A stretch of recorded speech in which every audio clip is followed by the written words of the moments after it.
en direct de la place Rigaud, en directo de la Plaza Rigaud, en Buenos Aires, non, à Perpignan toujours, avec Renaud Samper et Teresita Campana.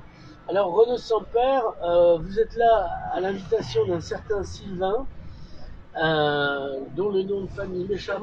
Chevauché. La SASL. La SASL, on en reparlera après. Mais qu'est-ce que vous venez faire ce soir, puisque, en l'occurrence, et où? Alors ce soir, donc, on va présenter la conférence dansée de Teresita Campana sur le Codex Martínez Compagnon. Bon, Teresita, en l'occurrence, on se connaît de Buenos Aires puisque depuis plusieurs années, moi je vis à Buenos Aires la moitié de l'année en Argentine, la moitié de l'année en France. Et donc Teresita, on travaille ensemble sur plusieurs projets.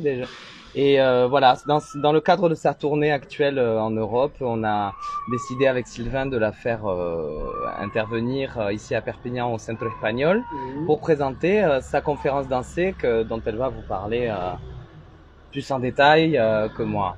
¿De qué trata esta conferencia? Bueno, mucho gusto. Antes que nada, gracias por esta entrevista.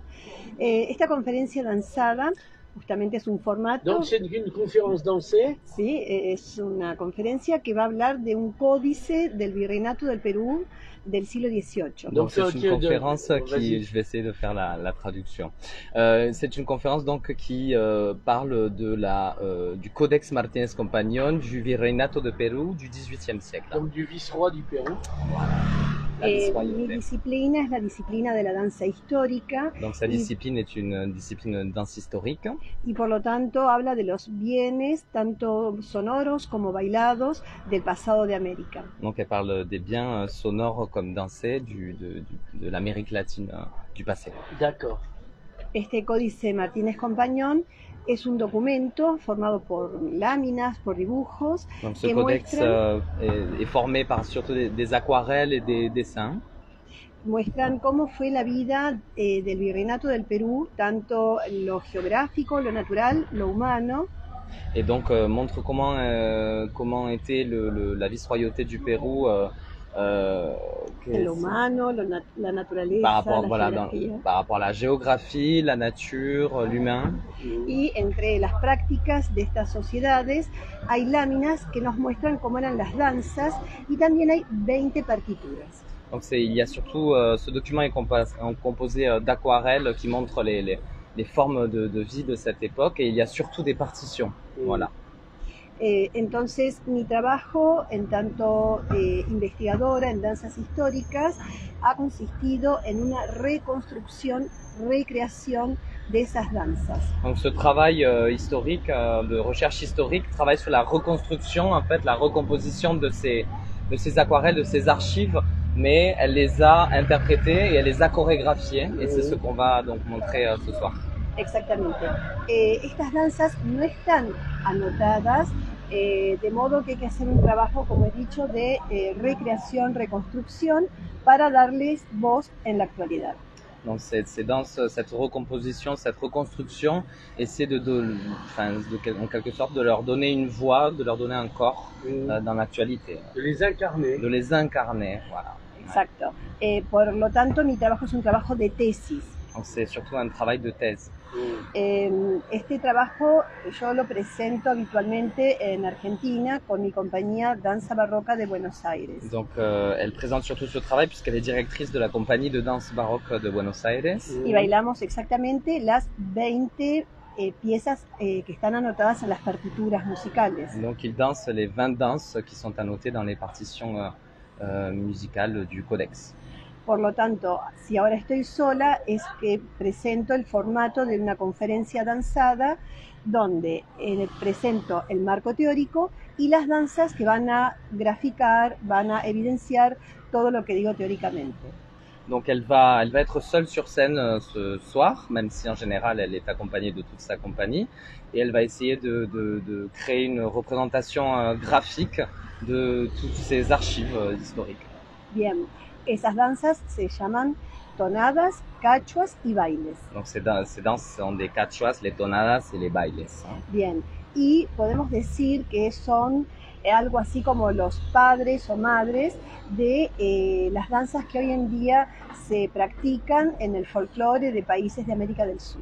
Donc ces danses sont vraiment le père et la mère des danses actuelles, des danses qui sont actuellement dansées dans le folklore latino-américain. Exactamente, por ejemplo, danzas nacionales como marinera norteña o des danses tondero, nationales comme la marinera norteña, tondero, que son del Perú, qui sont du Pérou. saludan al Códice Martínez Compañón como uno de los padres desde el punto de vista histórico. Donc Martínez Compañón est vraiment le père de ces danses-là sur un point de vue historique.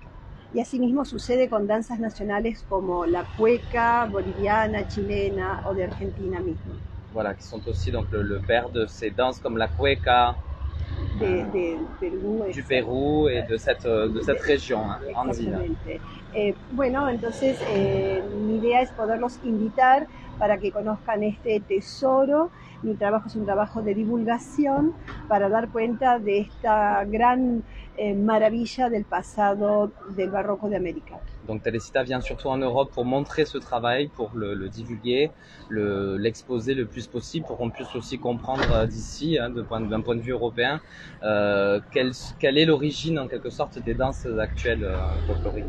Puedo asegurarles que es un trabajo muy hermoso, musicalmente potentísimo, y los invito entonces para que lo puedan disfrutar. Voilà, c'est vraiment un travail très beau, très puissant et qui est assez rare, ça c'est moi qui le dis. Donc on vous invite à venir ce soir.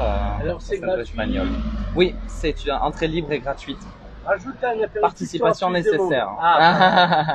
Au chapeau donc, comme on dit. Voilà, au chapeau. Donc c'est quelque chose de rare que vous ne verrez pas ailleurs, pas sur les réseaux sociaux. Est-ce que ça a été annoncé autrement que malheureusement par l'archipel contre-attaque, si j'ose dire? Ça a été annoncé dans un article de la Semaine du Roussillon, je crois. Sûrement, nous on a relayé comme on a pu, je crois, en indépendant, France Bleu Roussillon. Et puis, il y a beaucoup de groupes de danse baroque, argentins, français, espagnols qui se sont relayés l'information comme quoi Teresita. C'était la première fois qu'elle venait en France pour exposer cette conférence, puisqu'il y a effectivement des liens quand même à faire entre le baroque latino-américain et en quelque sorte sur le patrimoine du baroque catalan. Il y a des ponts à créer en tout cas entre autant artistes et chercheurs en musicologie comme en spécialistes en danse. Donc il y a vraiment. Donc toi tu es danseur mais pas que. Moi, chorégraphe? Oui, moi je suis danseur, performeur, chorégraphe. Et alors je suis pas du tout un chercheur sur le plan historique, vraiment, mais ça m'intéresse énormément puisque j'aimerais travailler de plus en plus sur les origines des danses locales même. Toujours, moi je suis plus un danseur de danse contemporaine, un chorégraphe de danse contemporaine. Donc. T'avais dansé avec pour Corinne Grillet, si j'ose dire. Tu étais la Salomé de Corinne Grillet? Non, Corinne m'a beaucoup aidé. À un moment, quand j'ai créé un spectacle ici, il y a 3-4 ans, Cartographie Impossible, un spectacle avec des jeunes migrants. Elle m'a, on est entré en dialogue à un moment, effectivement. Donc, parce que la danse, ça peut s'inscrire dans l'actualité. En fait, c'est ça. Moi, je travaille beaucoup, mon axe de recherche dans la danse, et surtout entre danse et mémoire. D'accord. Donc je pense que le corps dans le travail, même aussi dans l'espace public, est hyper important. Parce que c'est l'incarnation de cette mémoire-là dans une actualité. Et c'est là où on se retrouve avec Teresita. Alors Teresita travaille beaucoup sur les notions, les problématiques de métissage et d'interculturalité. Moi je travaille aussi sur ces questions-là, mais sur un point de vue un peu différent. Et c'est là, en quelque sorte, c'est comme ça aussi peut-être qu'on s'est rencontrés. Oui. Ouais. Alors vous avez été invité à danser, si j'ose dire, par une association. Son association. Oui, donc Teresita a été invitée puisque moi je traduirai ce soir la conférence. C'est moi qui traduirai au français la conférence. C'est surtout Teresita qui va être seule en scène ce soir. Mais donc on a été invité par la SASL de Sylvain Chevauché. Voilà. Alors est-ce qu'on me voit là? Il n'y a pas un contre-jour? Non, il y a un temps dégueulasse. Mais bonjour, merci à vous. Sylvain, alors présente-toi toi, tu es multi. Très rapidement. Non, moi je suis historien de formation, Ouais. mais récemment, alors on a repris, on est C'est une bien nouvelle fait pour ta équipe, gueule. voilà. On a repris avec une nouvelle équipe la SASL des Ouais. Pyrénées-Orientales, en fait Alors, société, SASL, voilà, Société agricole, scientifique et littéraire des Pyrénées-Orientales. Ouais, donc, Et en fait, il y a eu Georges Sorel, donc le théoricien de la violence. Oui, qui a écrit dans notre bulletin. C'est un bulletin qui paraît depuis 1833 sans interruption. On est la plus vieille association du département et une des plus anciennes sociétés savantes de France. Voilà. Et ce qui est important, c'est qu'on a ces valeurs humanistes de partage du savoir et vraiment on s'intéresse à toutes les disciplines. C'est pour ça que notre nom finalement auquel on tient beaucoup, Oui. agricole, scientifique, littéraire, c'est vraiment pour dire que tout ce qui fait finalement l'intérêt de ce territoire, la diversité de ce territoire, nous intéresse. Et donc on est une société scientifique qui va créer un contenu culturel, que ça soit dans des conférences, des visites ou dans notre bulletin annuel qui paraît une fois par an, dont le dernier numéro vient de sortir. Voilà, et donc qui est un bulletin qui est, je pense, la dernière revue en fait scientifique généraliste qui existe dans le département et qu'on est en train donc de refonder, de reformer. Et donc c'est dans le cadre de cet agenda culturel sur lequel on a beaucoup travaillé et qui est ambitieux, qu'on a trouvé vraiment très intéressant d'inviter donc Teresita Campana, cette danseuse argentine, grâce à l'intervention de Renaud Saint-Père qui a sa compagnie ici Boomerang, avec qui je correspondais déjà. Et en fait c'est une opportunité vraiment comme ça qui s'est proposée au dernier moment et du coup on a su la saisir avec la SASL et ça rentre tout à fait dans nos valeurs parce que c'est vraiment la diversité de la culture, c'est quelque chose de savant. Cette conférence, puisque c'est vraiment une chercheuse, comme elle l'a dit, une historienne qui travaille sur des archives, mais en même temps, elle propose une approche pédagogique à travers la danse et à travers vraiment une conférence tout à fait didactique en fait, vraiment qui va vous expliquer de façon assez intéressante et puis pratique en vous montrant la danse, ce qu'il y a dans ce codex, qui est une source exceptionnelle pour l'histoire de la musique en Amérique latine et dans le monde en fait, en général. Voilà, donc on est très content. Et évidemment, comme disait Renaud, ça présage sans doute des événements qu'on voudrait organiser qui mettent en dialogue l'art baroque ici, qui est si riche dans notre département, et l'art baroque en Amérique latine. Puisque comme vous voyez, vous savez qu'il y a beaucoup de retables, notamment ici. Quand on va en Bolivie, au Pérou, on se dit c'est les mêmes. Il y a vraiment voilà, il y a dans tout le département, il y a des retables de Suñé notamment, de ces artistes du XVIIe siècle et du XVIIIe siècle.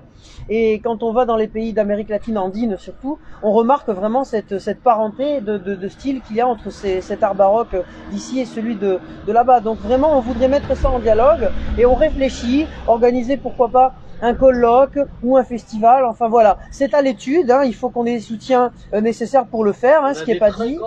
Musiciens baroques ici. Voilà, ici on a deux musiques baroques. Enfin, voilà. Il peut être baroque aussi. Je pense à Joël Ponce qui était à la Grande Écurie à la Chambre du Roi. Oui, donc il y a vraiment des qui est prof de violoncelle. Voilà. Je pense aussi à Falzon qui est prof de piano. Enfin bon, voilà, on est... Beaucoup de personnalités, si elles sont intéressées, évidemment, pourront se joindre à nous pour créer cet événement. Mais à ma connaissance, ça n'a jamais été fait, vraiment, ce rapprochement, cette convergence entre les baroques catalans et latino-américains. Et ici, il y a les journées romanes qui s'intéressent à l'art roman. Il y a plusieurs choses, de manifestations de niveau scientifique, mais sur l'art baroque, étonnamment, ça fait défaut. Alors ici, historiquement, c'est un des piliers de la visibilité. Il y a même une carte qui a été faite avant sur la route du baroque. Voilà. Et ça manque. C'est pas que Pignon Campanin. Je sais pas si on m'entend bien. Oui, on t'entend bien. Alors, tu es aussi l'auteur d'un formidable livre. Oui, ça c'est un livre que j'ai publié en 2019. Voilà, ouais, mais c'est pas le sujet. Valable. Il est sous blister, je le revends 200 €. Donc, qui s'appelle L'histoire oubliée de la Casa Sancho. Et j'aimerais bien qu'on puisse écouter du baroque à la Casa Sancho. Pourquoi pas, si c'est possible, un jour peut-être. Voilà, si on nous entend, s'il y a d'autres civilisations par-delà notre galaxie, eh bien, qu'elles viennent s'intéresser. Donc, on va... où on peut... Alors, on va refaire donc la bande-annonce pour ce soir. Donc, ce soir, c'est à quelle heure? 18h30, au Centre Espagnol. C'est le 26 rue Jeanne d'Arc, en plein centre de Perpignan. Un lieu emblématique de Perpignan, le Centre Espagnol. Mais il faut donner au chapeau. Participation libre, voilà. Et alors, sinon, l'association, vous avez une page internet? Alors, on a une page Facebook, SASL DPO, où on publie notre actualité, et on est en train de créer notre site internet, qui est en cours de création. Voilà. Donc pour l'instant, c'est surtout sur Facebook. Bien. Bon, il y a un numéro de téléphone où on peut vous contacter? Une adresse email, Ouais. c'est m-sasl-do@orange.fr. Sinon, via notre groupe Facebook, on est très attentif, on répond à vos messages. Eh bien, tout ce petit monde, on leur dit merci, on les reverra bientôt. Thérésita, Renaud, Reluy. Voilà. Merci.